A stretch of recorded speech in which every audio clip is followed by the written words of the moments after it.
Everyone, well, good evening, ladies and gentlemen, and welcome to Policy Idol 2025.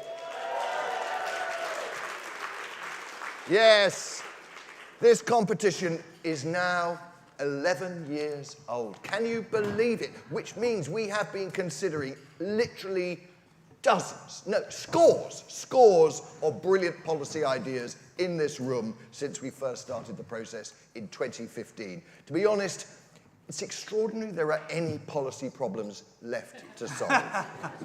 But I believe there are a handful of things that do still need sorting, and Policy Idol is here to do just that. Now, looking around the room, I'm going to guess that there are people here tonight who are thinking, well, it's all very nice, decent white wine on the table, a selection of delicious international snackage, a chance to watch the idealism of the young come face to face with the pragmatism of the experienced. But people may be asking, why? Why is it called Policy Idol? Now, the answer requires a knowledge of Saturday evening telly back in 2001. When singing sensations Will Young and Gareth Gates went head-to-head. It was Light My Fire versus Unchained Melody. That is what passed for entertainment back in those days. Now, the show was called Pop Idol. And when King's College were thinking of the perfect format for a cerebral exercise in policy formulation and design, it was ITV's Ant and Dec with the helping of Simon Cowell that came to mind. Actually, what they really liked about Policy Idol was that it was very loud. A live TV audience encouraged to whoop and to holler every contestant and every performance. So I trust all of you have your whooping and your hollering skills with you tonight for what is going to be a fantastic Policy Idol 2025. Yeah! Let's hear those whoops. Let's hear those hollers. Room for improvement, I thought. Well, the night is young. My name is Mark Easton. I should probably have said that a little earlier. I'll be your host for what is undoubtedly the most important event in the calendar of wonk. I'll explain the rules and the format. You allowed to say that? I think you are. You are, very much so. I'll explain the rules and format in just a moment. Before that, it's my great pleasure to introduce this year's amazing judging panel. There they are. Now, allow me to introduce them. If there was a policy walk of fame, Dame Louise Casey's handprints would be all over it.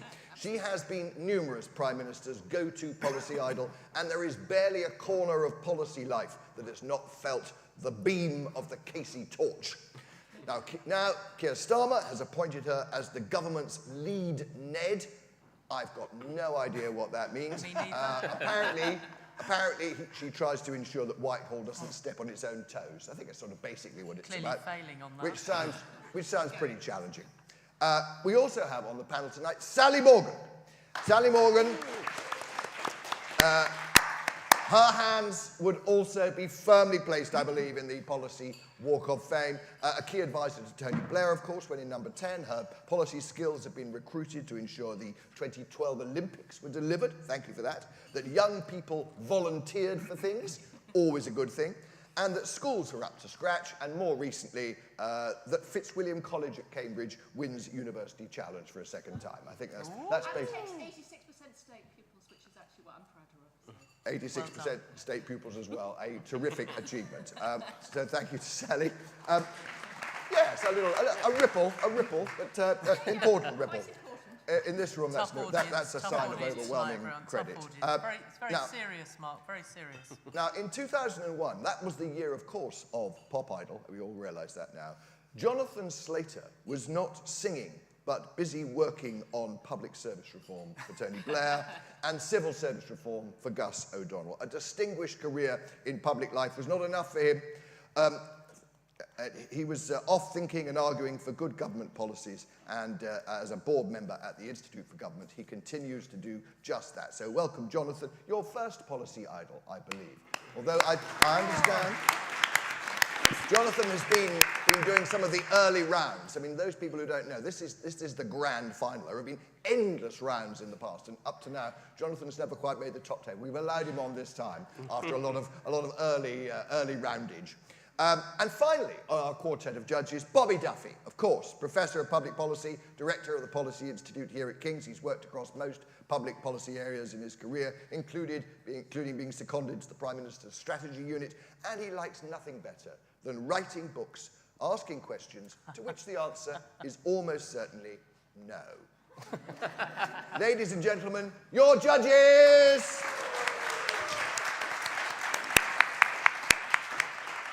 But they aren't the only judges, ladies and gentlemen. No, you, our esteemed audience, will also have your say tonight. After we've heard from all 7 of tonight's Policy Idol wannabes, I'll invite you to go online via the web link, so modern, on the card on your tables.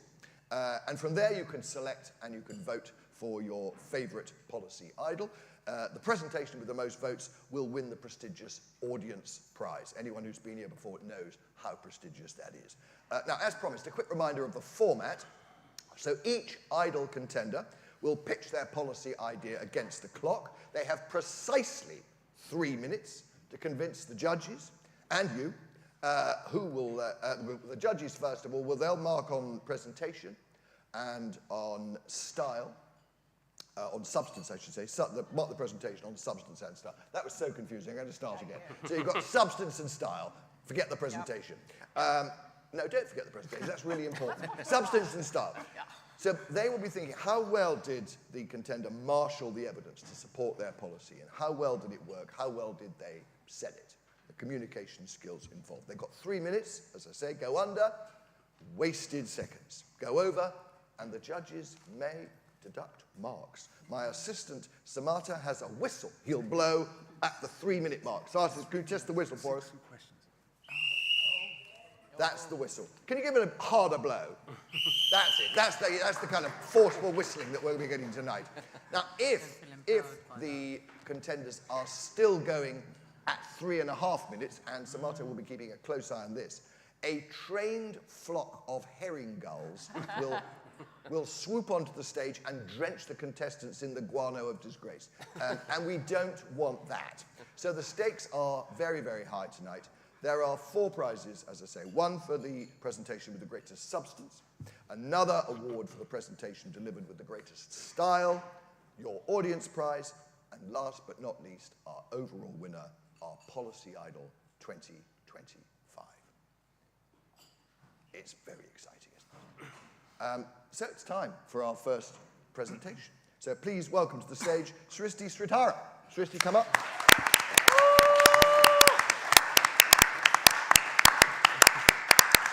Now, your presentation, Tackling Period Poverty Among Schoolgirls in Rural India, you have 3 minutes on that. Before we hear from you, I just want to know, you're here at King's. What are you studying? Which year are you in?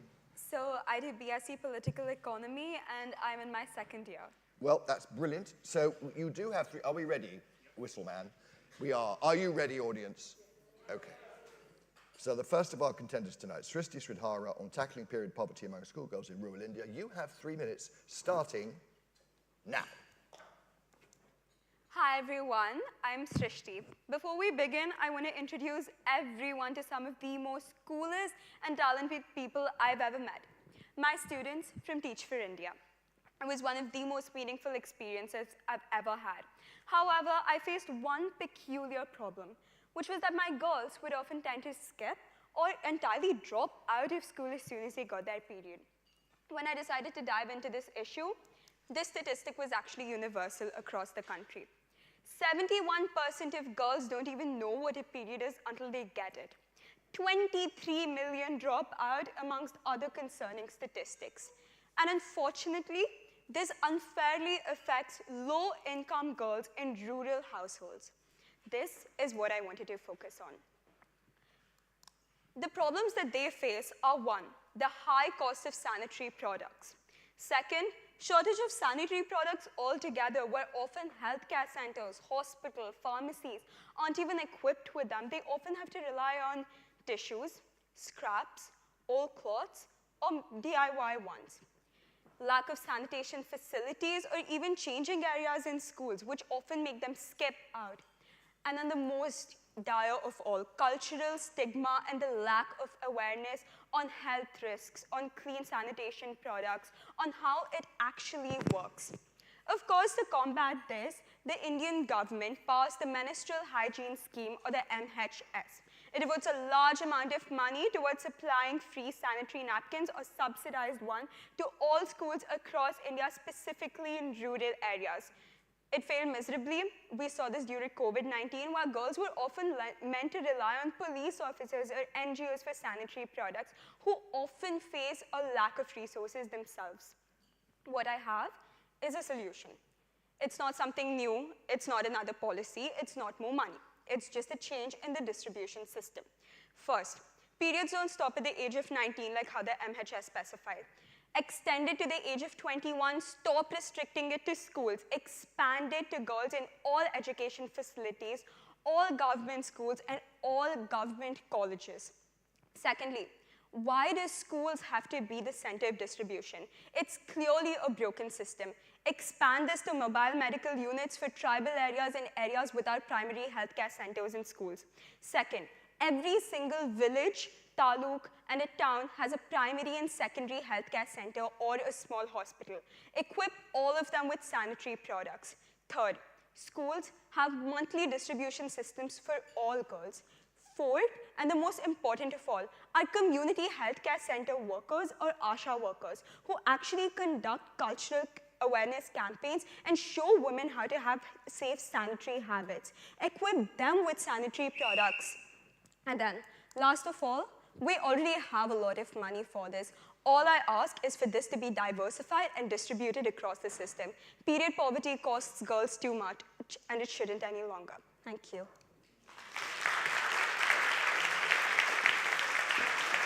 Well done, well done. Well, I know you were saying to me that you'd trodden on something on your foot. You thought this was a bad sign. Well, I think you did brilliantly well, so many congratulations. Sally Morgan's got a question. My question is, Yes. I buy what you say about using local health centres, because I've seen that work with AIDS in community centres in South Africa. But will girls, girls rather than young women, go on their own to those centres, or can they only go with parents? I mean, does the culture mean that they would do that themselves? Okay, so currently, I'm not going to lie, India does face a lot of problems when it comes to sanitation. Women are often expected to not cook, stay out of religious places, not participate in festivals. And this is often encouraged not only by men, but also women in this society. But there was a specific policy that was passed by the Indian government called Beti Padhao, Beti Bachao, which basically encouraged parents to enroll their daughters in school. They had the same concern. would girls even enroll in schools? Would they even go? Would they give them financial incentives, small things like bicycles so girls could go to their schools? Basically, these small changes, opening girls-only schools. And they noticed that a lot of girls actually enrolled in schools, and parents often encourage girls to go to school. It has been proven that having incentives works well for both parents and girls. It has been already shown that when sanitary products have been distributed, girls and parents, including mothers and daughters, want to use these clean sanitary products because it improves their health. This has already been proven in several urban and rural areas. And it's also been proven in other gender-based policies in the past, in India specifically, which have been directed towards rural areas. So I'm confident that this will work. Okay, I want to bring in Bobby Duffy. That was brilliant. Thank Really you. well presented. Got your passion, but also really clearly communicated the ideas. We ran out of time just slightly at the end there because you said earlier on there's no cost implications. And I think you were just getting to a cost slide to explain why that's the case, because it sounded to me like there would be some additional costs here, but can you explain why that's the case? Am I allowed You to can share go, that? certainly can, Okay, if you okay, can make it perfect. do it. Yes, so this is the budget, and it's really grainy, but it's okay. It's really a bit wobbly, isn't it? Yeah. Don't worry. Oh, it's So good on India- here. So India has several states and union territories.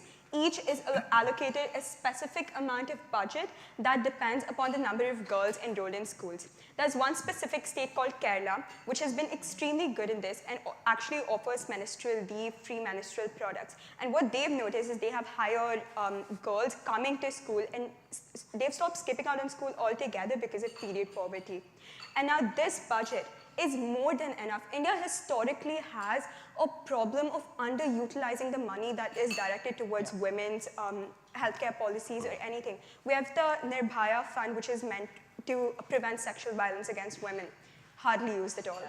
And this money is also hardly used at all. Half of the schools don't even distribute sanitary products. You're supposed to sell them at 1 or 9 rupees to girls. Not done at all. Okay, all right. So- I know Louise wants to come in. I think Yeah, that well, just briefly, if you would. Really quickly, why did you choose this topic? I chose this topic because my grandmom studied in a government school. She never got to complete her education. So did my mother. She's one of my city's most leading doctors in her field right now. And if it was not for my grandfather, who was a government official at that time, who kept encouraging my mom to do this, she would have been the same state of several other girls in her village. And when I started volunteering and when I spent my summers in Teach for India, I noticed that a lot of girls would drop out. They'd come to me and they'd tell me that my parents want me to drop out.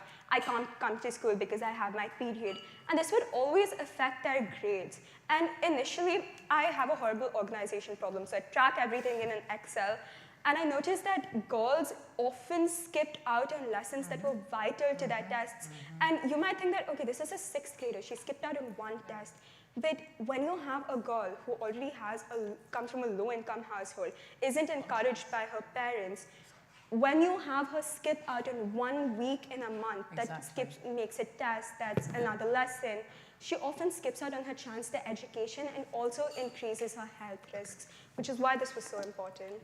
Wonderful. Thank you A very really much. a personal Thank you. and passionate performance. Really Thank you brilliant. very much Thank you. indeed. That's our first policy idol contender. Thank you very much. Right, now don't forget to jot down your thoughts on each one as we go, so that when you come to the audience prize, you'll remember what extraordinary presentations we will have seen at the end of the evening. So number 2, if I can invite up Delia Tasnim Jobo, please. Hi, Delia. You're going to be talking about making transparency choice and clarity tangible in AI. But as with all the contenders tonight, I want to find out a little bit more about you. So what are you doing here at King's? Where are you in your education? Well, I'm a first-year student. I study law, and I'm really glad to be here. Thank you. Well, I'm hoping this is good fun for everybody. You have 3 minutes on your topic of tangible AI, and it starts now.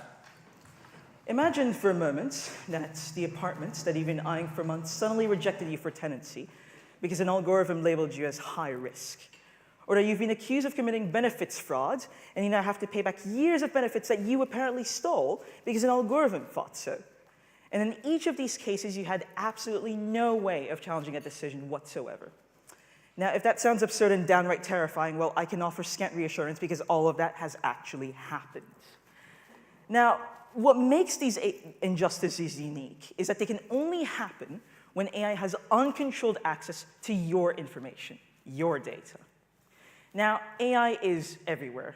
It's used in healthcare, the government uses it, even businesses use it. So if you don't use AI, even if you don't use AI directly, this affects you, which is why you should care. So let me illustrate the problem at hand. AI needs data. It's how it's used, it's how it's developed, it's how it remains usable. And at first, AI companies got this data from the internet. But over the years, as the technology became more and more complex and more data hungry, they turned to a much more abundant source of information, you. This presents a conflict of interest where AI companies may prioritize the advancement of their own technology over adequate protection of consumer data. Now, my solution for this will come in the form of a small message that will pop up anytime you use an AI service. In other words, it would be a separate agreement dedicated entirely to data use in AI models. It would have an element of choice for the consumer as to how that data is being used, and it would be governed by an enforceable language framework to ensure that it remains clear for the average consumer. Now, everything I'm suggesting here is backed by currently existing legal principles. Contract law requires that consumer terms are transparent. The UK GDPR requires that consumers have actual control over where their data is going. And overarching legal principles also require that consumer terms are intelligible for the average consumer. So what I'm suggesting here is actually enforceable. What we need is an agreement mandated by law that gives the consumer actual autonomy over their information, and it is written in such a way to avoid excessive legal and technical jargon so that we can avoid a whole terms and conditions situation where nobody even bothers to read the agreement because it's 60 pages long and nobody understands what's going on. So much more money is being put into the development of the technology, and so little of that is being put into actually safeguarding it for us. If AI companies have no incentive to protect us, and governments need a bit of an idea on how to start, why not take the simplest step? That starts with you and protecting your consumer information. Thank you.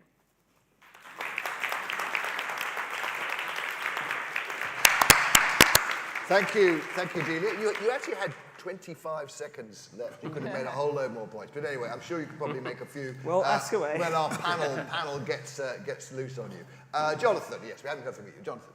So very clear, very well presented. It made me think of all the occasions when I use my phone, downloading an app, buying something, and I'm sure every single time I get something that I'm supposed to sort of read and then tick. But I can't remember what they are. So I think you can guess what my question's going to be. What do we know about the extent to which anybody would take any notice of this stuff if you did it? Well, I think you're referring to the current situation, which is that we have this thing called terms and conditions and privacy policies that the consumer is supposed to read and is supposed to pay attention to and is supposed to agree to the terms. But I'm sure you're very well aware, nobody really reads that stuff, and I did cover that. My policy is supposed to solve that issue. It's supposed to be more compact, and as with my language framework, it's supposed to be clear, it's supposed to be free of legal and technical jargon to make sure that the average person can actually understand what is being said to them. And the difference also with this policy and the average consumer agreement is that it actually gives a consumer a choice. Because the current situation is that you get this agreement, and even if you do read the entire thing, you'll quickly realize that the idea is just, look, if you don't agree to these terms, you can't use our products. What my policy does is that it actually gives a consumer choice as to how their data is being used and the extent to which it can be used. Right? I hope that answers your question. Very good. Sally. Can I just say, is this a UK policy framework? Because, I mean, isn't one of the problems that we deal with international business all the time, and therefore I mean, we're seeing it now in AI policy in general, aren't we? In terms of regulation and freedoms. So what's the boundaries of this? What are you talking about? So could you clarify a bit onto what your question is? You are talking about things popping about consumers being given something that they read and accept. Is that for British consumers on all products, or would you negotiate this internationally? How would it work? I think that if we really want to create an international framework as to this, we need to really focus on our own problems. Because as you all know, the UK is one of the biggest economies in the world. If we do something here with AI policies, the situation is other countries are very much likely to follow us, right? We have one of the biggest data consumer bases for tech companies. They get a lot of the technology and profit from us. So really, what I want the UK to become a leader in AI regulation as to the data that they use, so that eventually other countries can follow our lead. Because there is already an international movement towards this. Already multiple countries are considering, and they're trying to find ideas as to how to resolve this problem. The EU, as you all know, has already passed the AI Act, which does clarify on these issues, but there is still a lot of work to be done. And for that to have real momentum, I think that one of the biggest countries in the world should start considering this issue at length. Do you think it would, sorry, Mark, is that okay? Just in terms of, I think it's interesting that this is about a potentially question. Sally said it's right. Is this, you're asking governments, be it domestic or international or various other forums that are statutory and governmental to do it?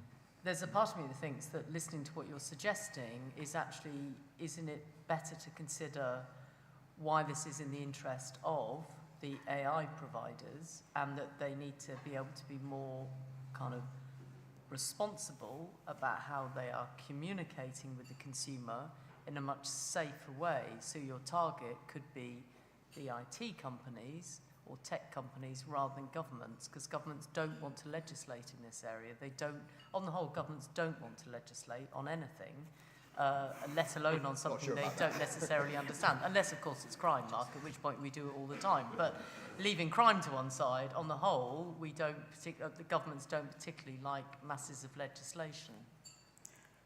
So just to ensure that I understand your question, are you asking me tough question, why should we consider... Why are you targeting this at governments? Yes.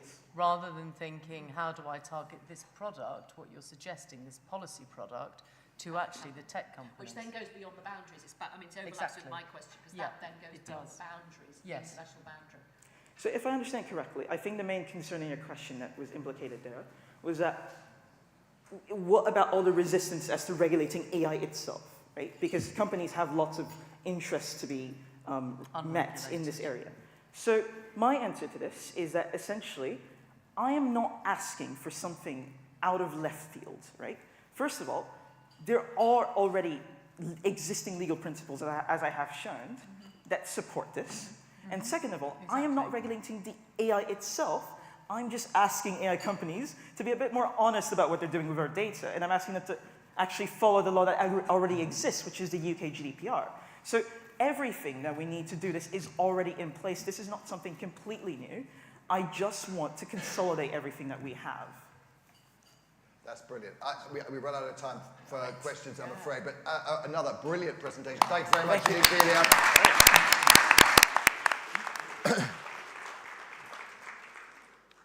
Right, number 3 of 7 is from Emily. Emily, would you like to come up, please? I think a welcome reminder that whooping and hollering is encouraged. I think that was a great little moment there. So Emily Rose Wagner, you're going to be talking about a call to end student homelessness. But tell me a little bit about yourself. You're here at King's, obviously. What are you doing right now? So I'm a student at King's this year. I'm studying medicine. I'm in my 4th year, and I'm intercalating in regenerative medicine. Interesting. I always think it's interesting when you get a policy idea that is so far removed from what people are actually doing as their course. But anyway, you've got 3 minutes to talk about ending student homelessness, and your time starts now.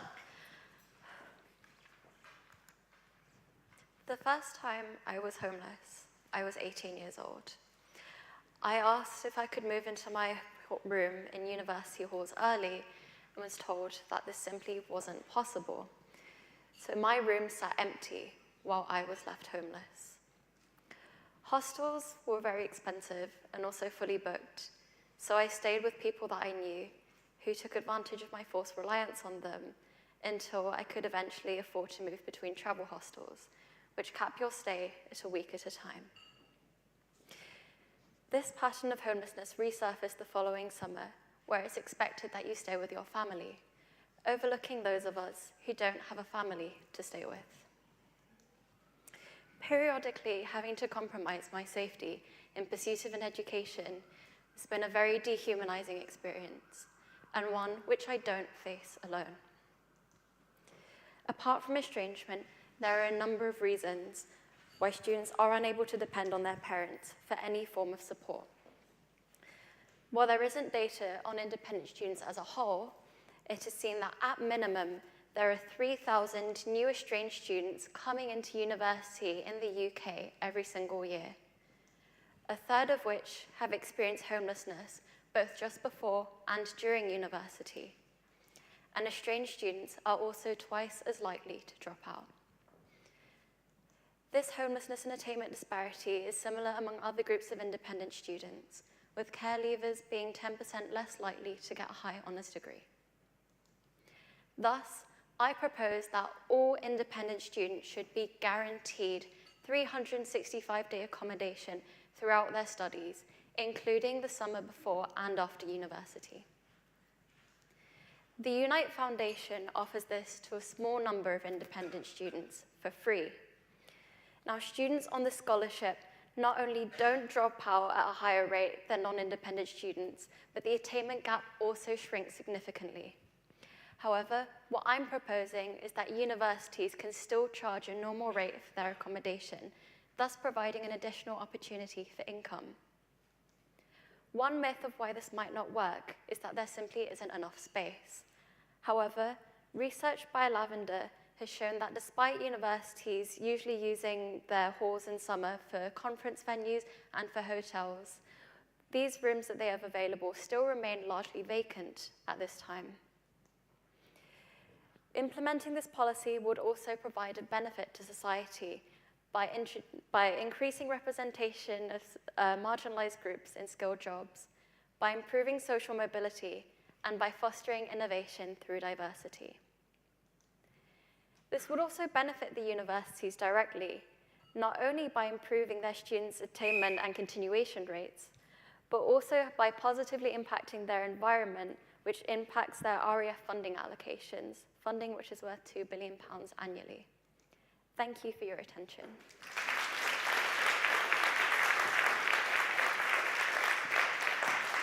Very good. Do you want to just come back here a little bit? Thank you very much, Emily. Well, that was, I mean, the personal part of that story was very powerful indeed. I'm sure the judges will be reflecting on that, and indeed the audience. So thank you very much indeed for that. But I'm sure, well, Sally, maybe I should start with you. You run a Cambridge college. You know about these kind of things. Just a very straightforward question from me that I probably missed in your presentation. Yeah. Who will fund the funding gap of covering the vacations?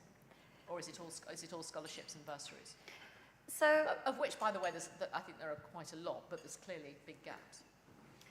what I'm proposing at the moment is that the independent students still pay for their accommodation at the normal rate. It's just guaranteed to them. So we don't have the additional worry of like being homeless again, I see. Which really affects our attainment. Now, if universities actually have the resources to do this, I'd encourage them to like go a bit further than that. So I've proposed this target policy, which I believe is feasible for all universities to actually implement. Yep. However, if possible, it would be better if summer accommodation is made free for independent students.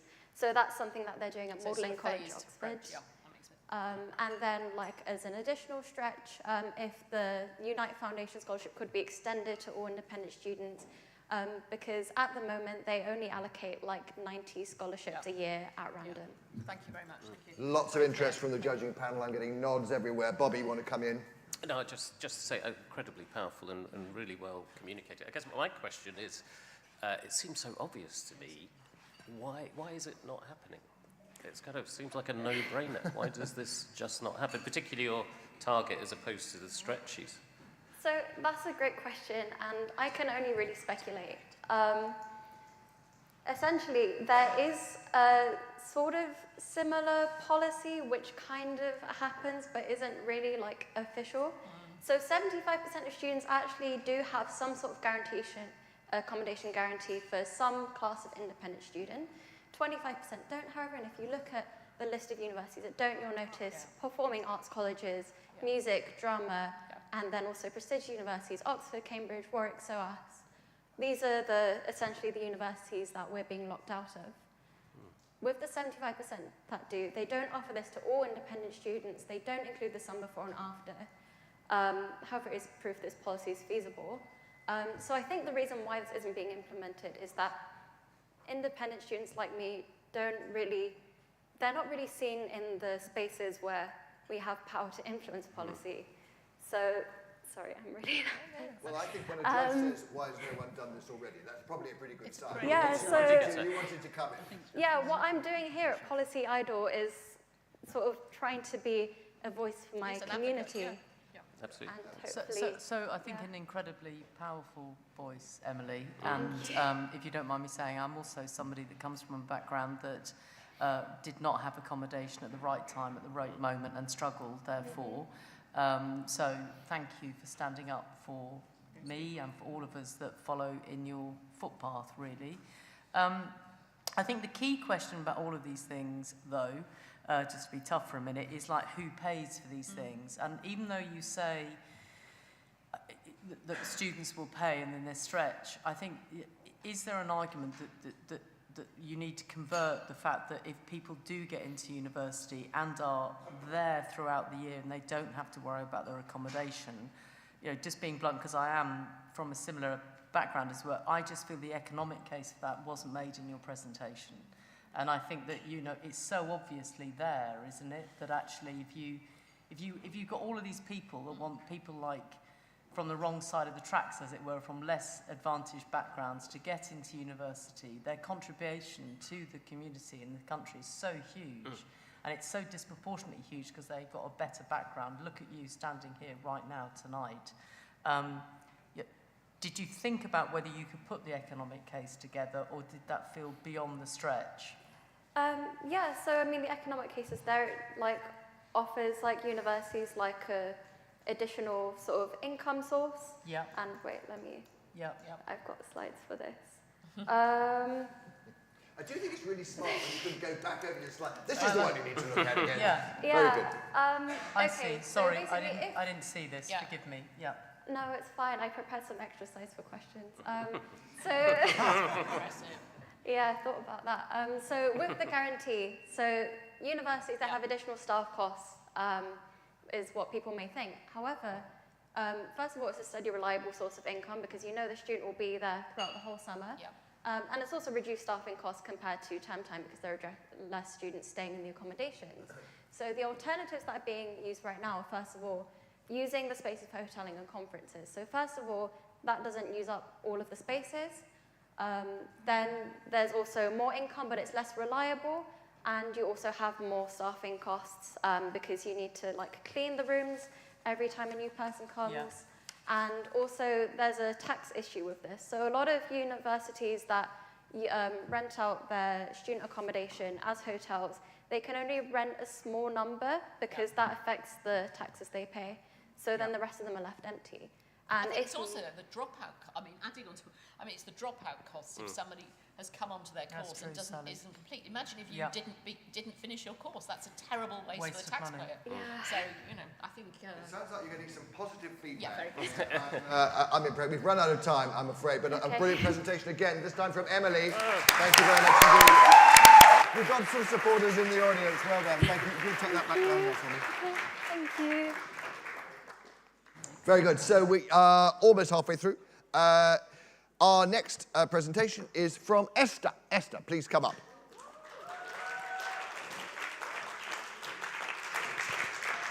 There we are. Esther Wadzanai Mane. Got that pretty much right, did I? Apologies. Where the nation teaches, the nation thrives. A bold vision for Zimbabwe's future. Well, before we come on to that, as with everyone else, I want to know what you're doing at King's.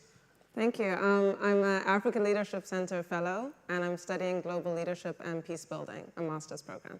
Wow, that's impressive in itself. Fine. You've got just 3 minutes to give us your wisdom on this particular topic, and your time starts now. Thank you. Zimbabwe is a nation built by teachers. Education was not just a tool for learning.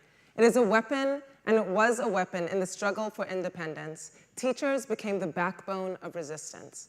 At independence in 1980, former teachers filled the new government, resulting in education becoming a national priority. But Zimbabwe was severely illiterate and 20,000 teachers short. In 1981, Zintech was created, a practical teachers training program targeted at high school and university graduates. 5 years later, this program largely resolved the education crisis. The teacher shortage was completely alleviated, and the Zimbabwe literacy rate steadily increased to 90%, setting Zimbabwe apart to having one of the strongest education systems across Africa. But for the last 25 years, Zimbabwe's economy has been severely crippled, leading to rising youth unemployment and escalating social unrest. Nation building has been disrupted. And today, over 90,000 teachers are absent from classrooms, leaving students, especially in rural areas, without proper instruction. The nation faces deteriorating state-educator relations marked by frequent teacher strikes, only exacerbating the situation. With 60% of Zimbabwe's student population being youth, a significant percentage of educated youth facing unemployment, the country needs a bold, homegrown solution, one that is practical, scalable, and capable of addressing these interlinking issues. So leveraging Zimbabwe's 13 public universities, I propose a national teaching experience, a 6-month program to all second-year public university students across the country. So how does this work? Every second-year university student will teach subjects aligned with their major. They will receive intensive training before entering the classrooms, as well as a stipend. This is a 3-in-1 policy. First, we will bridge gaps in real time in a cost-effective way, directly relieving this crisis. Second, this combats chronic youth unemployment. With 60% of youth facing unemployment, this is a sustainable pipeline. And third, this is a nation-building project. Inspired by Zimbabwe's own history, this policy will bring young people into communities and reposition education as a nation-building endeavor. But this has the potential to be bigger than Zimbabwe. Once proven, this model can be scaled across different African countries. Africa needs 17 million teachers by 2030. This policy is the blueprint. This aligns with the SDGs and the AU Agenda 2063. If Zimbabwe leads, others will follow. We're not just filling gaps, we are building bridges. This is a practical African-led solution that turns students into educators, crisis into creativity. This is how we build a future. This is how we build sustainable African-led solutions. Education systems, one teacher at a time, because where a nation teaches, the nation thrives. Thank you.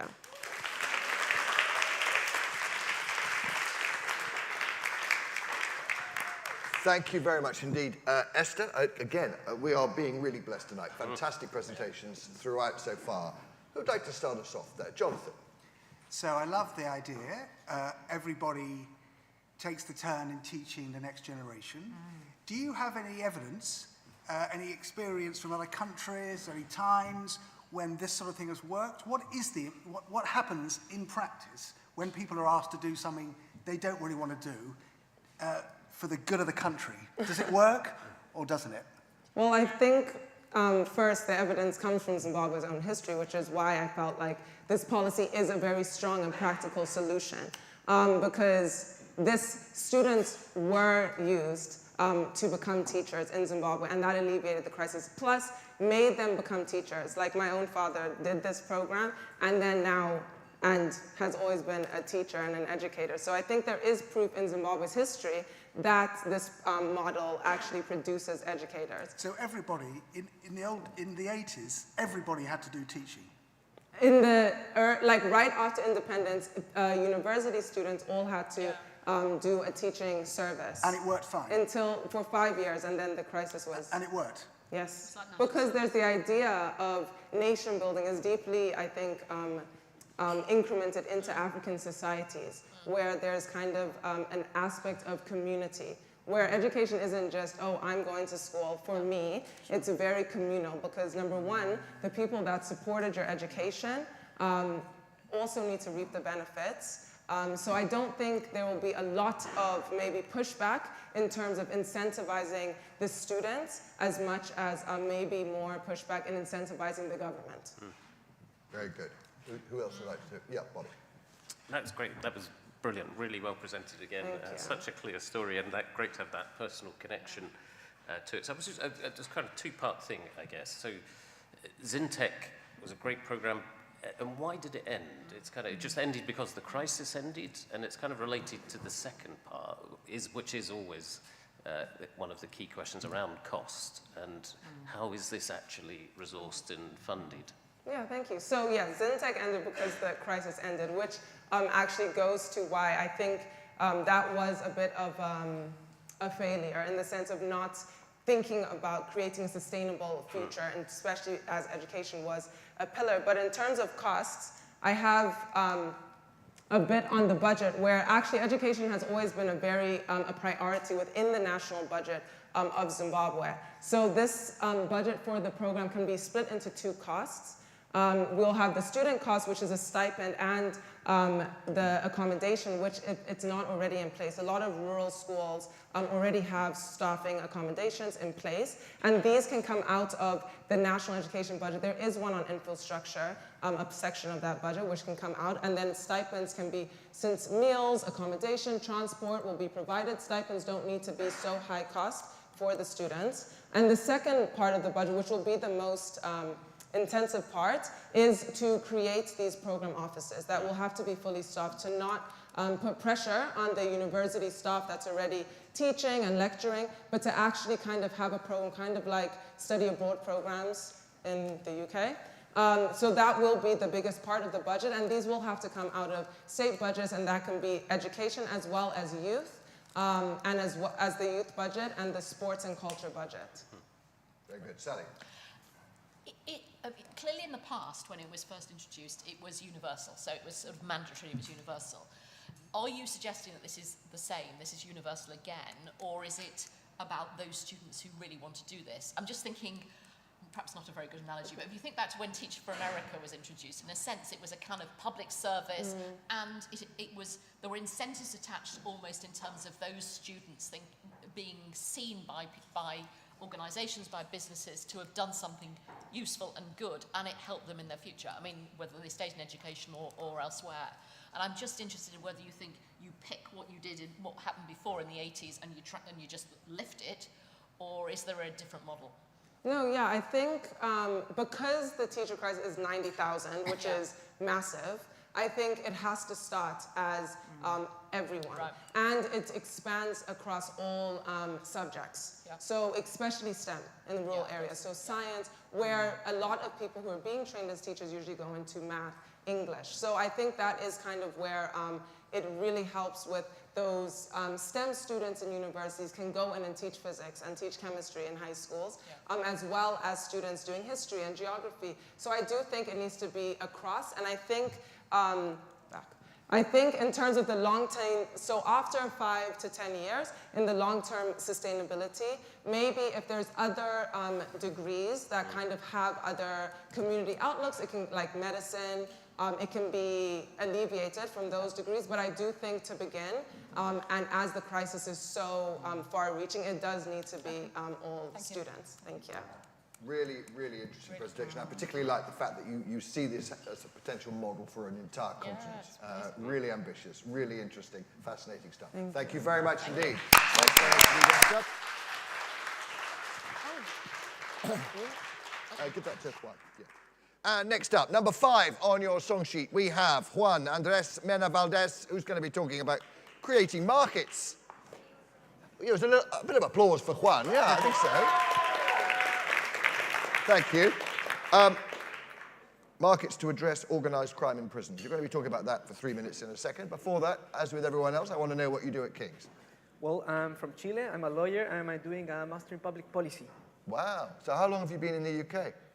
Less than a year. Less than a year. Started in September of last year. Been okay so far? Comme si, comme ça. Very good. Okay, you've got 3 minutes on creating markets to address organised crime in prisons, and your time starts now. While in 2024, the rates of assaults causing severe injuries in England and Wales was less than 1 per 1,000 people, in the same period, in prison custody, the rate was 27. This means that, This means that violence in prisons is 84 times higher. This is a serious issue. And to address some of this violence, I want to bring your attention to prison gangs. Organized crime in prison is a global concern. Not only countries like US or Mexico are facing this. Indeed, in UK, research has found growing presence of organized criminality in the prison system of England and Wales. And gangs such as DVD or piranhas have gaining infamy for their xenophobic violence. So authorities around the world are trying to address this problem by relocating the members of the gangs, but this has the unintended effect of spreading their networks. Also, they try to confiscate the goods these gangs have, but this is at best a temporary solution. This strategy fails because they overlook the economic aspect of the problem. So what is organized crime? Federico Varese says that organized crime groups attempt to regulate and control the production and distribution of a given commodity or service unlawfully. So they control markets. And in prison, gangs control several markets.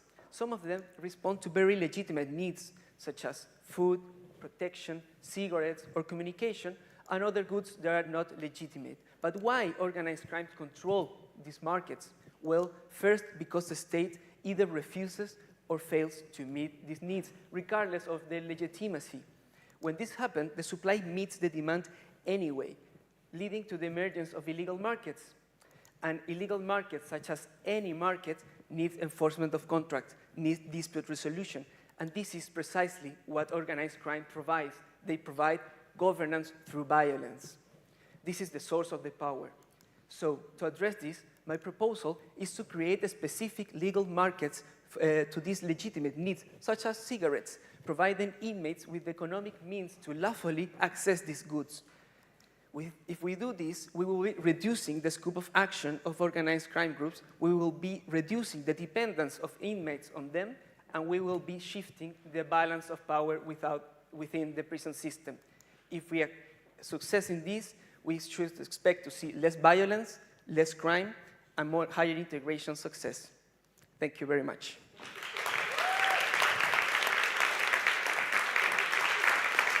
Very, very good. I love your slides, really good, and it's a subject that is close to my heart, and I know it's something that Louise knows a little bit about. So, Juan, thank you very much for that presentation. I suppose what I wanted to ask first is, are you talking about the UK prisons, or are you talking about global prisons? And then I've got a follow-up, Mark, if that's okay. Of course, yeah. Well, I think the problem is global. Yeah. I used some data for UK to make a picture, but this, of course, is applicable to Latin America, where I come from, to US, and some parts of Europe. It's something that is evolving, and to some extent, it's better to prevent the emergence of organized crime groups within prison, keeping them, preventing them to gain power through illegal markets, rather than acting afterwards. So yeah, totally. Honestly, I couldn't agree with you more about trying to stop organized and quasi-organised violent crime in prisons, and there are a number of other people in the room this evening that are worrying about that as well. I suppose the thing that is interesting about UK prisons is we have a system, and I don't know, I'm sure you're aware of it, where actually you can earn privileges by being good as opposed to by being bad. And so for your cigarettes example, and for women, certainly when we had women's prisons that were, you could earn privileges for things that they wanted, that then did away with some of that. And that still exists, not as well as it used to, but it still exists that you can earn privileges, not for alcohol, not for some of the things that were on your slide pack, but you certainly can for the one you mentioned, which is cigarettes. Well, as long as I'm aware, cigarettes were prohibited since 2019 in all the prison system in UK. I can fact check that, but It was something that That's fair I do enough in my then. research. If you're right about that, then fair play. I think you're And wrong, but anyway. second one is that this is not completely new. I think that the systematic use of this approach of providing like access to things through, and this example, doing labor programs, earning money, and being able to spend it within the prison is not something new. I think that is something that has to be exploited precisely to address the organized crimes rising. Okay. Jonathan. So I think I see the logic that if people in prison can get whatever they want, then there's nothing to fight about, I think is what you're saying. But if you're only doing that for cigarettes, then they're going to fight about other sorts of drugs, aren't they? So is the proposal basically a free supply of whatever you want in whatever circumstances that currently people fight over? Just as I prepare to present this to my minister. We did say that they fight for cigarettes. As long as they cannot get cigarettes, someone is going to smuggle cigarettes within the prison. So he is going to have control and power within a specific market. And he's gaining power. And every dispute or problem arising is going to be solved through violence. It's not precisely that they're fighting for cigarettes, it's that there's a market that is controlled by someone that provides governance through violence. Yeah, but it's not just cigarettes, is it? And it's not just cigarettes, is it? No, it's not just cigarettes. And so if your objective is to stop violence, I'm asking, would you need to create a free market in everything, including things that are illegal? I suppose that's what, and I'm not saying you're wrong, I'm just asking. Yeah, you could extend the logic to almost anything, but the idea of the policy is targeting these legitimate needs that are more easy to legalize for something. But just doing that, you are shifting the balance of power. You don't need to completely eradicate. You want to take them away some things, some markets. You want to shrink their scope of action. Okay, thank you. Aren't the serious gangs that are in prisons and the serious violence, isn't it about largely illegal areas? I mean, it's not about cigarettes. It's about serious drugs.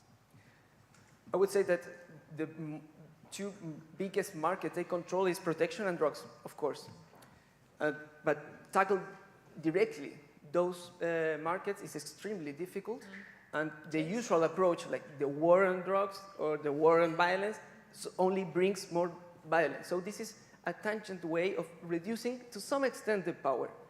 It's not the definitely solution. On that specific point, because I think there is an argument that actually the way to defeat drug gangs throughout society is by legalizing the market so that actually those gangs don't exist. Are you saying that we should do that in prisons? With drugs? Yes. I would say it's extremely difficult. But another approach similar to this would be implementing serious treatment to addictions within the prison. Okay. It's not the same as legalizing the drugs, but it's tackling the demand of drugs within the prison. I think they do a bit of that already, but I'm grateful too. Thank you very much indeed, Juan, for a brilliant presentation. Thanks so much. Well done. 2 to go. Our penultimate contender is Sophie. Sophie, can you come up, please? Thank you very much. A round of applause for Sophie. Sophie Duplessis, you're going to be talking about safeguarding measures in gyms. Very intriguing. Tell me about yourself. What do you do at King's? I'm doing the MNurse, which is Masters of Nursing in Adult and Mental Health. Okay, interesting. You've got 3 minutes now. Pardon? I do not know. I was a swimmer. I'm not a land person. Anyway, you are going to talk about gyms for 3 minutes, starting now. Oh, sorry, the clicker. Yeah. Can I start now? Okay. Please, I'm scared I'm going to lose you. Ben's mum begged as he left for the gym for the 4th time that day. I don't want to bury my daughter. Kate's dad pleaded as she traded meals for marathons. 80% of people with disordered eating compulsively exercise. 1 in 7 gym users have an eating disorder, yet UK gyms lack safeguards. Ben and Kate were hospitalized, but this could have been prevented. Wellness must come with a duty of care, not just a membership fee. Eating disorders are serious mental illnesses that profoundly impact well-being. They present in diverse ways, often unseen. They are common, deadly, and costly. 4% of the UK has an eating disorder and rising. Though most common in young people, they affect all ages, present in both men and women, are reported at higher rates among those from non-white backgrounds, and cut across all social classes. Every 52 minutes, someone dies from an eating disorder. Anorexia has the highest mortality rate of any mental illness. The costs are high for individuals, families, the NHS, and the economy. The annual cost to the UK, over £15 billion, yet still funding falls. Health and fitness industries continue to profit. Social media promotes disordered behaviors as desirable habits and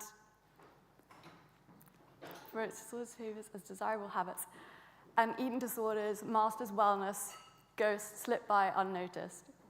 Gyms are spaces where healthy intentions can become the demands of an unwell mind, and we must close the safeguarding gap. Proposed policies include enhanced membership screenings to identify individuals at risk, expanding existing physical health questionnaires to include validated ED and exercise-related screening tools, such as the SCOFF questionnaire, compulsive exercise test, and Mind's unhealthy warning indicators. 2, training all gym staff to recognize early warning signs and direct users to support. Collaborating with BEAT, the UK's ED charity, to adapt existing teacher training for fitness professionals and providing free resources to teams. And 3, public education, making education, awareness, and support resources available to gym users, such as posters and leaflets in gym lobbies and changing rooms, supportive text-based services offering membership-free options, and constructive social media content to dismantle harmful narratives. These are scalable interventions with funding routes across public, private, and third sectors. Early intervention saves lives and reduces costs. Ben and Kate aren't just statistics, they're people and a warning we can't keep ignoring. Thank you.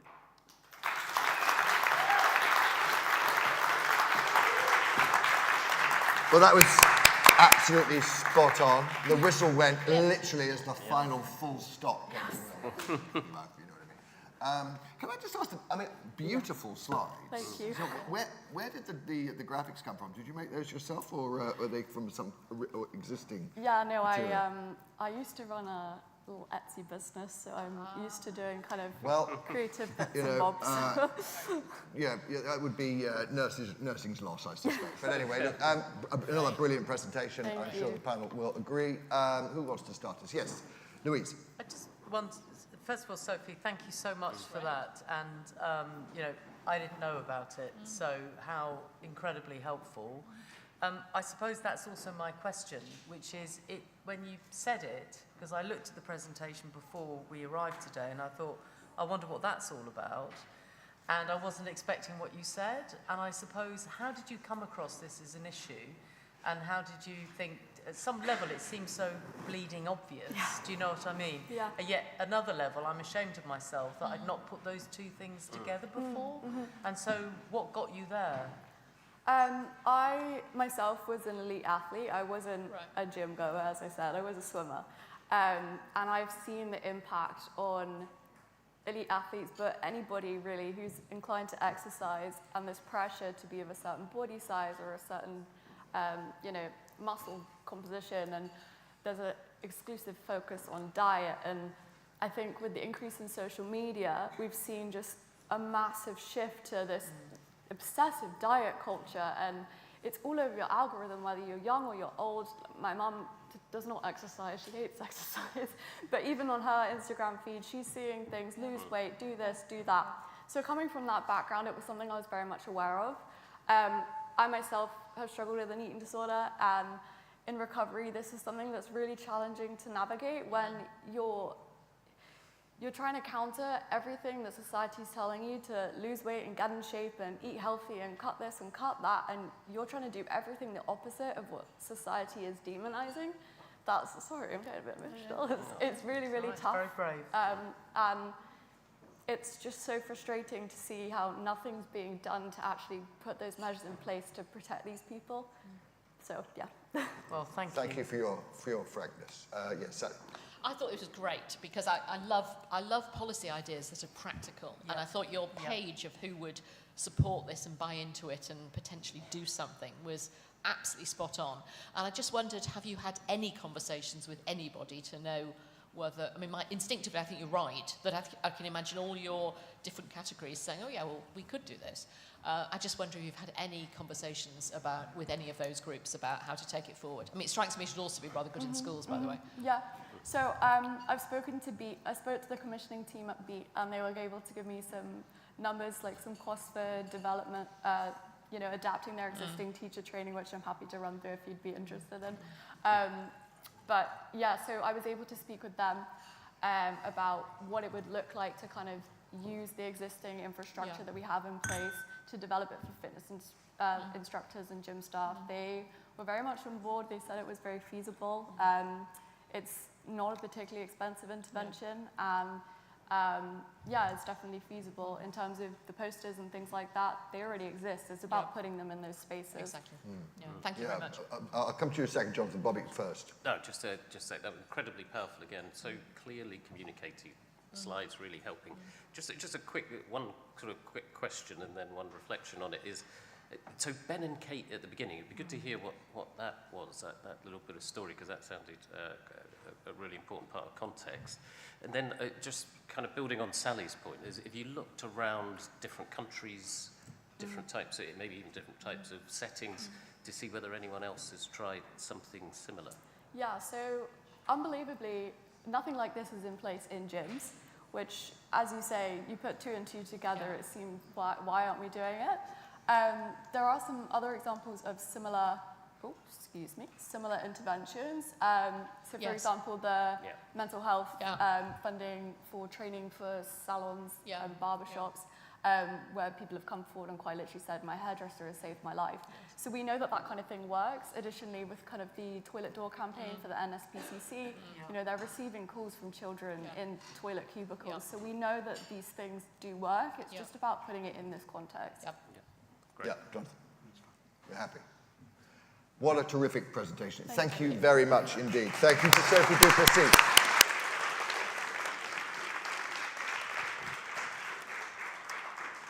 Whoa, 6 absolute crackers, and we've got one more to go. Our final presentation, it's a team. Come up, team. I know, this is sort of like, tag wrestling. This is tag policy idol. I think that's what we're looking at here.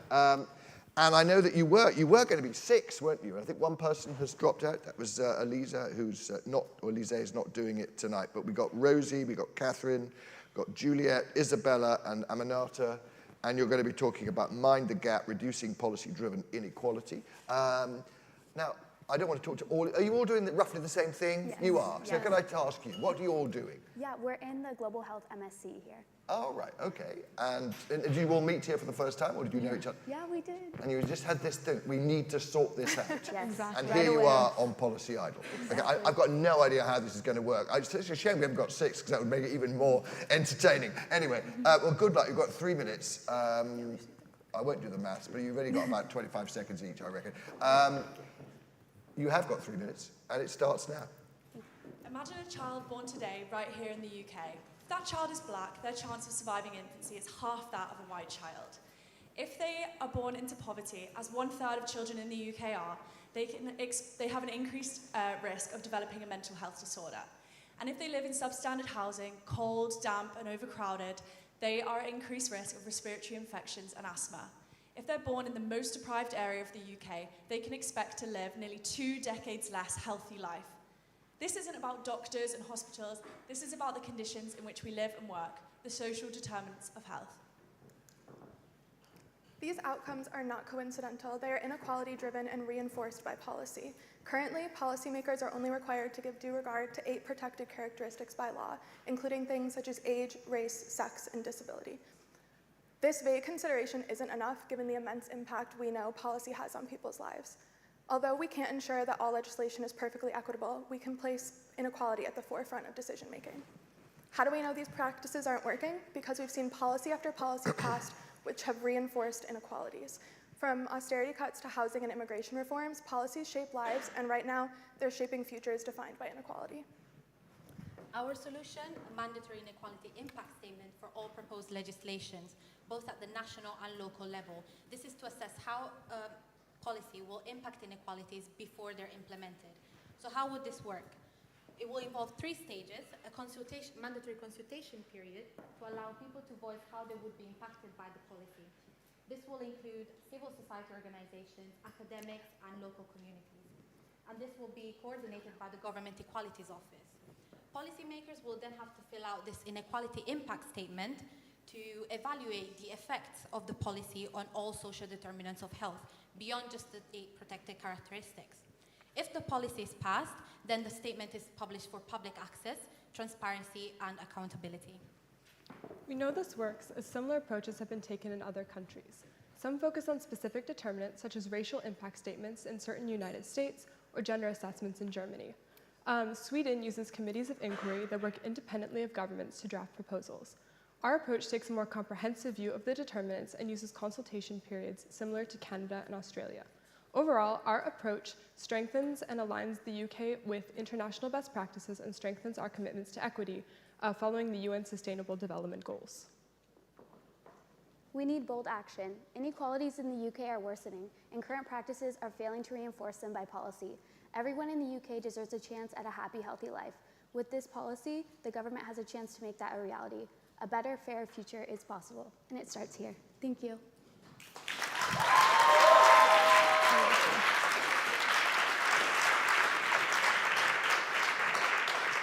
So, an inequality impact statement. Interesting. Now, yes, Jonathan. You mentioned the current equalities duty, and recognising that you're proposing to go further than that, have you got any evidence about whether the existing stuff makes any difference at all? You said that there's a requirement on the government to think about race before it does anything. Has that reduced the amount of racism in the country or not? I suppose all the policies that we pulled up as examples, we keep seeing policies being implemented that are having negative effects on inequalities. Inequalities are rising. And so I suppose what I was wondering was whether that equalities duty doesn't seem to be making any difference, does it? I think it's something that's hard to measure, like what would happen if it wasn't there.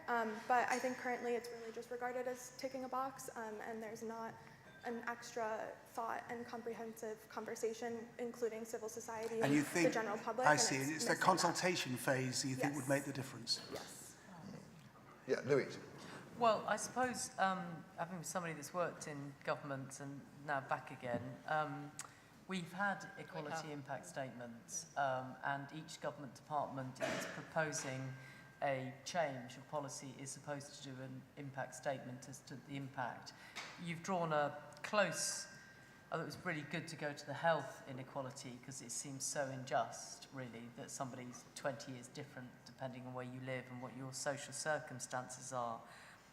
I suppose I'm just probably asking another version of Jonathan's, which is, it clearly isn't closing that gap, so why do you think another version of it would make any difference? Sorry, I'm giving this panel to be the person that asked the most bloody awful question. I'm the tired old one on the panel. Who's going to answer? Who would like to answer that? Maybe somebody who hasn't spoken before. Oh, you're going to do it. You're on it. I think that we are taking sort of a very different approach to policy making. We're really trying to change the whole process. So it starts off with the consultation period, really engaging with communities, especially underrepresented, marginalised communities, not just talking about them, but talking to them. Right. And we want to change the way that the public and policymakers interact and increase empowerment of people's voices in policy making. Then onto the statement, we're not just looking at protected characteristics. We know that inequalities come from a much wider range of variants. And then the publishing phase is a new thing to be held publicly accountable. and to see that maybe That's if a fair. harm was identified and nothing was done about it, that the public would be able to know that. Yeah, that's good. Yes, sorry. Is there any, have you had any conversation about whether this should be more sort of place-based? Because I suppose following on from Louise, I think that the history of us trying this before has been Whitehall doing this in departments. Some box ticking, probably not a lot of change. And I wonder whether you've looked at any examples where it's, in Britain, I guess at the, city, region, state, but thinking about other countries, whether you've seen it looked at in a more sort of regional or local way. Because I can imagine there where you've got a difference from the way we've tried it in the past. Yeah, so internationally, the United States does it on a state by state, and it's only actually in 9 of the 50 states. Yeah. And that is obviously different than the UK in terms of how the government works. It's not a federal level. But there they mostly focus on only race, and they focus a lot in criminal law. Right. So this would be expanding beyond that, but that is because they have this one system. Germany, with the gender assessments, some of them are done on a more local level. So you would have, they usually only focus on policy members, not actually the public coming together, which is why we would like to have. But I do think that in our regard, it would be largely based in Parliament, but the people who would be spoken to would not necessarily need to be in London. Yeah. So we were considering if it's accessible for some people, they could join by Zoom, or there could be other ways of going out and actually going to these communities and talking to people where they live. Because again, as we were showing with the inequities, a lot of them, London is doing better than certain other places. So if we leave those places out, that's really putting them at a disadvantage.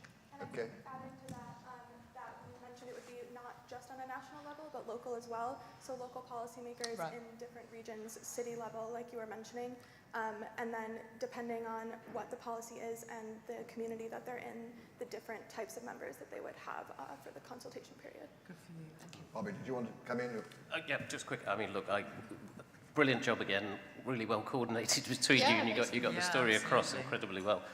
So we love consultation and involving the public, and we're big fans of deliberative methods. So in that context, though, I do wonder whether having public consultations across all elements of government policy, is that not going to gum things up, slow it down? You're expecting this to work across the board, or in selected areas where you think it's really, really important? I think the aim of this proposal is to make this deliberately lengthier so that policymakers are taking into account all the everything that will affect people's lives. And in regards to your questions, we are. Sorry, can you? Will it slow us down? Will it stop action? Yeah, so it will make the process lengthier, but it's about hearing the people's lived experience and taking them into account that will ultimately improve the legislations. And also we aim to improve the relationship between the public and the policy makers. So we're improving transparency, accountability, but also transparency in policy making. That's great. It's a really important point. Yeah. Very, very briefly. We also hope that this will limit unintended consequences in the future, so it will hopefully save time. Okay. Yeah. Saving time, we like. Brilliant, a really interesting and important topic that does need to be dealt with, and a really fascinating solution to it as well. Thank you to our first ever quintet. Thank you very much indeed. Well done. Thank you. Wow, what a roller coaster that has been. 7 extraordinary, absolutely extraordinary presentations. We have now seen all 7 contenders for the glittering prize, ladies and gentlemen. That is Policy Idol 2025. So, that was merely just capping the event. I think we have seen extraordinary presentations from some very, very impressive young people. So a big whoop and holler for all our contenders, all our pictures. Thank you. Now, the judging panel is going to be escorted by armed guards to a windowless and impregnable safe room where they will consume only wine and cheese as they consider the relative merits of our policy pitch septet. While they're doing that, of course, you also have a key part to play in deciding which of the 7 of our contestants is going to walk away with the coveted audience prize. To vote, as I explained earlier, you need to follow the web link that's on the cards on your tables. It's also on a slide, which I think we're going to be getting up probably. Well, I hope it's on a slide. If it's not, it's on the tables. If you have any problems logging in or voting, lots of people around the room can help you out. And they'll guide you through the process. You have half an hour to gather your thoughts and really test the fabled policy idol snacks. Good luck. And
catch to stay. But oh, the road is long. The stones that you are walking on have gone. With the moonlight to guide you, feel the joy of being alive. The day that you stop running is the day that you arrive. And the night that you got locked in was the time to decide. Stop chasing shadows, just enjoy the ride. Stop chasing shadows, just enjoy the ride.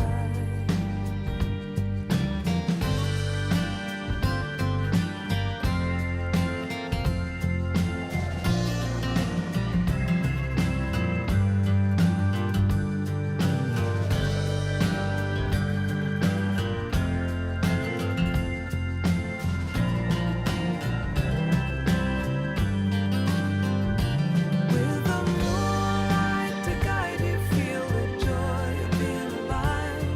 The day that you stop running is the day that you arrive. And the night that you got locked in was the time to decide. Stop chasing shadows, just enjoy the ride. With the moonlight to guide you, feel the joy of being alive. The day that you stop running is the day that you arrive. And the night that you got locked in was the time to decide. Stop chasing shadows, just enjoy the ride. Stop chasing shadows, just enjoy the ride. Stop chasing shadows, just enjoy the ride. Stop chasing shadows, just enjoy the ride. Stop chasing shadows, just enjoy the ride.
my mind. I guess it goes like na na na na na na na na na na na na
Right.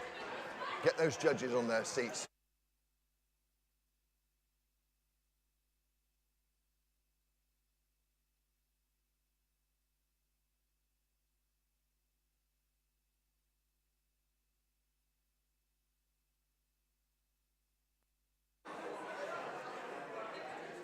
Ladies and gentlemen, I can tell you the judges have been released from their quarantine. Their minds have been made up. Your votes have also been counted, so please, if you could retake your seats, we're about to reveal the winners of Policy Idol 2025.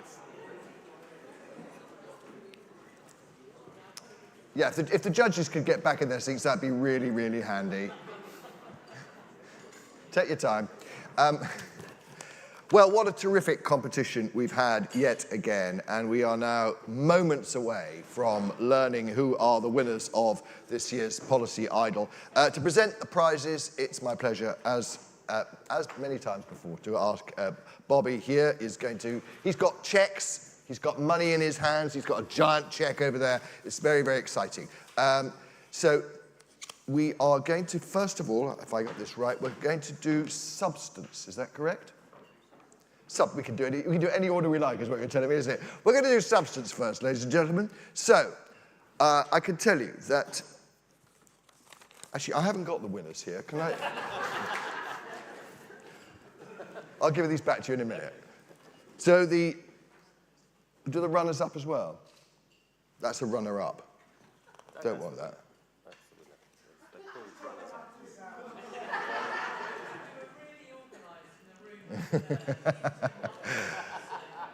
It's all gone Pete Tong. No, we're ready now. So the winner of the Substance Award, I'm delighted to tell you, is Emily Rose Wagner.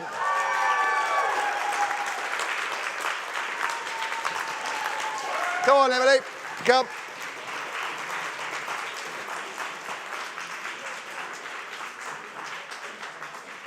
Many, many congratulations. It was absolutely brilliant. Well done. Thank you very much indeed. There we are.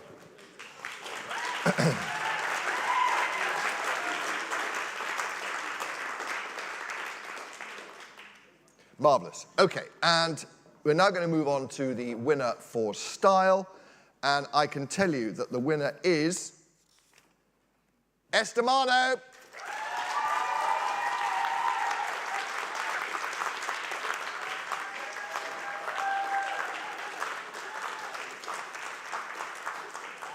Well done, Esther. Many congratulations. Right.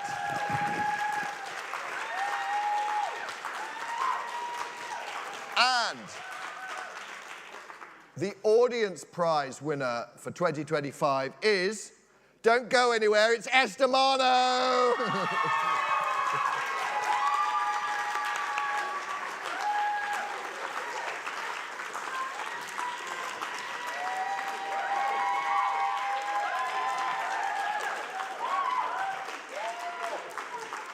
Bobby, remind me, there's money attached to this, isn't there? How much do they get? 500 smackers. That's what you're seeing just then. Fantastic. But the winner gets a bit more. 1,000. So now we get to the really big money. 1,000 cool ones for the winner of Policy Idol 2025. And I can tell you that this year's Policy Idol is... It's Sophie Duplessis!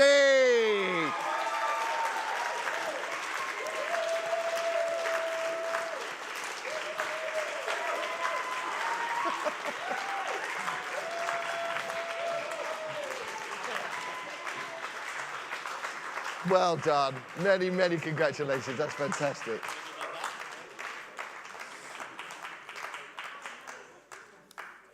This looks very complicated to get all of the hands in the right place.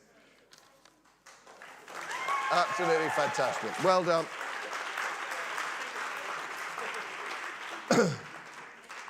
So many, many congratulations to our winners, and in fact, all of them worthy, and indeed all the presentations tonight were, as you know, absolutely top class. I'm going to ask the King's College Senior Vice President, Rachel Mills, now to say a few words about tonight's splendid event. Rachel.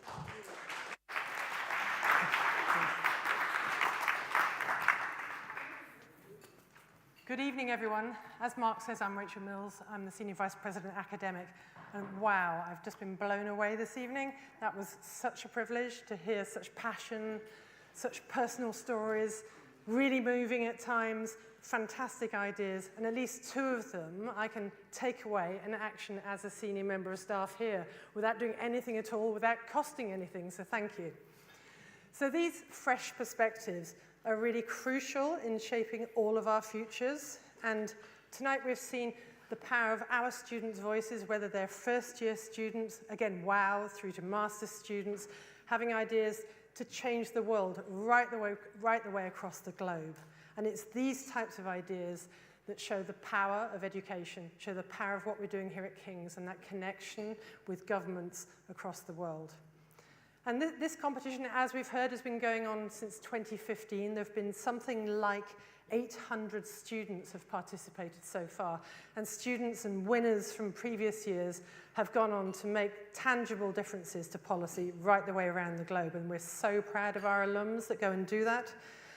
But tonight, I think we had seven presentations, 1 team and 6 individuals. But there were, I think, 75 teams took part in the rounds that came forward. So every single one of those people, they're brave, they're bold, they're innovative, and every single one of them should be proud. But those 7 presentations tonight, really fantastic. The impact of this competition continues to grow. I can see the excitement in the room. I think the live stream is reaching everywhere, and King's is really proud of that reach. I want to call out some other people in the room. You heard the screaming and shouting. I think a lot of that came from the mentors that have worked with the finalists as they've prepared their pitches. So thank you to those mentors. That mentorship makes a huge difference. These presentations, as Mark said, are really finely honed. You can see that work, you can see that precision in timing, you can see those great images and infographics, and you can see the impact of that mentorship. So thank you, mentors, your work is really important. So let's do that.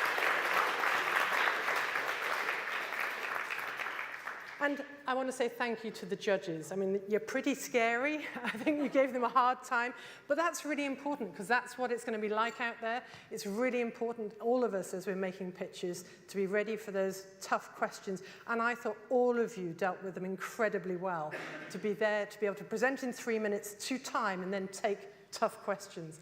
Amazing stuff. So well done. And thank you, Mark, for doing the sort of warm-up, for keeping us going, for getting the whooping going, for getting the energy in the room. It's fantastic here on a Thursday night. It's great to have some wine on the table to get that going. So, I look forward to seeing you all next year, where we'll have another 7 presentations. That'll be our 12th year. This will go on and on. And just remember that all of us have had ideas tonight where we can go away and make the world a better place. That is the King's mission. And that's what each of us can do in small ways or in fantastic, great ways right the way across the globe. So thank you. Thank you, everybody. Good night.